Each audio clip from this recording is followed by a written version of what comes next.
Time for a good old cup of Joe lesson. Something to hopefully inspire you, give you something to think about, maybe meet you right where you need it most today.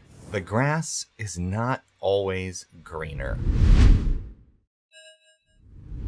We've heard this a lot. This is a phrase that's commonly spoken about.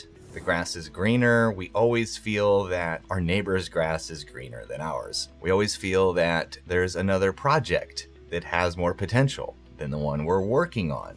And that's the angle that I want to talk to you about today. This comes from one of my favorite books, The Writer's Idea book. Such a great little book, but one part that I wanted to highlight in here and pull out for us because I think it was so relevant. And I've just copied this quote from the book because if this happens to you, you'll know it. When I first started my online business, for those of you who don't know my story, I started with a course on Scrivener called Learn Scrivener Fast.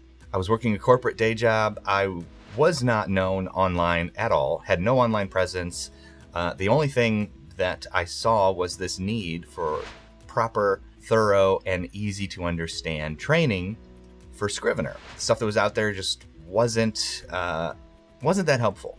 The manual, if anybody's ever printed out the manual or had it printed, I kid you not, it's huge. So, long story short, the only focus that I had for the better part of a year was Scrivener, making this course about Scrivener. So laser focused. All right, now fast forward to present day, 8 years later. I have a very active business. Scrivener definitely is a big part of that business. But I also, those of you probably students of mine know that I have many other courses, many other things in the works. In fact, as a creative at heart, I love creating new things. Very much so that I can find shiny object syndrome around every corner. Not to mention the never-ending flow of opportunities that show up in my email, the connections I've made. I found it much harder to say no to things now that I have a successful business. In the early days, there was no opportunities flooding my inbox. There was no shiny objects. There was one focus. Now I have one of my biggest struggles, for those of you who can relate with this, you'll know what I'm talking about, is whatever project I'm working on at the moment, finishing that project. Because something else comes along during the part where, your project gets kind of dry. It's maybe not as exciting, but then over here, you've got this new project. Ooh, it's so shiny. It's very exciting. It's new. The possibilities are endless. And if I'm not careful, I can find myself jumping from project to project to project and never actually finishing any of the projects that I started. Or maybe I do finish them, but it takes a lot longer. So with that in mind, that's where I'm coming from. I want to read this quote. He says, "My advice is to commit to one, for now." All right, I think that's a key phrase. We'll come back to that. One project. And that's not easy, he says. In fact, it's often the case that as soon as we commit to one project, the others we've put on hold seem to offer so much more potential, seem much riper with possibilities, far more publishable, far more fun.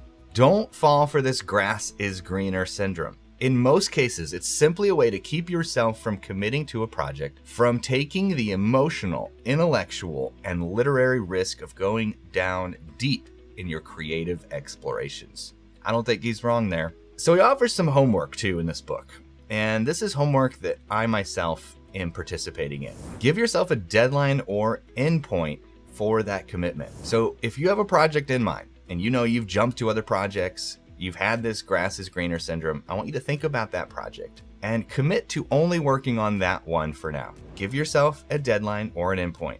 Tell yourself you will commit to working only on the chosen project for 1 month or 6 weeks or for the remainder of whatever season you're in at the moment. Now, if you start to feel that panic bubble up inside you like I do when you think about that, stay with me. Give yourself a long enough time for this commitment. A couple of weeks, for example, is too short. You and I both know that. After that date, you can assess whether you want to continue the commitment. All right, so this is where it kind of gives you a little flexibility. You're off the hook at this point. So if so, you might want to make another commitment, another 6 weeks, or whatever your time frame is. And lastly, put it in writing. If it sounds like fun, or if you feel it will help, create a contract for yourself stating that during the next number of weeks, you will make Project X your writing priority. After that time, you will assess whether or not You want to continue the commitment. So I think you know if this is going to apply to you or not. For me, I sometimes have to go back to this and look back at the last 6 months and go, okay, I said that project was a priority, yet I worked on 5 other projects and didn't really move the needle in that one project that much. And I think this is a perfect way to kind of give yourself this contract, make a commitment with a deadline. I think that part is huge. And make it something that you know is going to give you enough time to commit to doing it, to finishing it, knowing that you can go to those other shiny projects as soon as you finish this one. All right, so that should be the motivation to finishing this one. Keep those shiny, ripe projects available. And don't worry, I know a lot of us think that the time is gonna pass, you're gonna miss out. We have that fear of missing out. We have FOMO syndrome on those shiny object projects. I doubt they're going anywhere. Or maybe they need to go somewhere. Maybe you need to rest on them. They're not as shiny as you once thought. But you know that project that you've been delaying or that you've been jumping from, you know that one is important. So give yourself the time to complete it, give yourself the deadline, and make a commitment to doing it. I think you'll feel more accomplished, you'll feel more satisfied, and ultimately I think you'll have more success doing it. When I look back over the last years, the times I've laser focused on one project at a time, that is when I've moved the needle the most. It is hard to do, it's not easy, because those projects, they do get dry, they do get hard. You come up with, you just don't know where to go next in a lot of them, and that's when we start to want to jump. But if you can stick with it, the reward on the other side of that, it's there waiting for you. All right, hopefully that helps some of you. And hey, if nothing else, just know if you struggle with this, you're not alone. I battle against this all the time, constantly. So this lesson is just as much for me as maybe it is for you, but let's commit together. Let's keep ourselves accountable, and let's keep working on that project until completion. Don't just say you're gonna work on one project. Give yourself that commitment of time. Give yourself that deadline. I think that's extra important. And then revise, go back to it, replan, tweak it, whatever you need to do, but let's stay the course. All right, Unchained Riders, big group hug, virtual high fives all around. Don't forget to give yourself that well-deserved pat on the back. Give yourself the credit that's due. Don't be too hard on yourself. Forgive yourself for your shortcomings in the past. Look what you did today. Be proud, stand tall, keep your head up. I'll be cheering for you. Bye, everyone.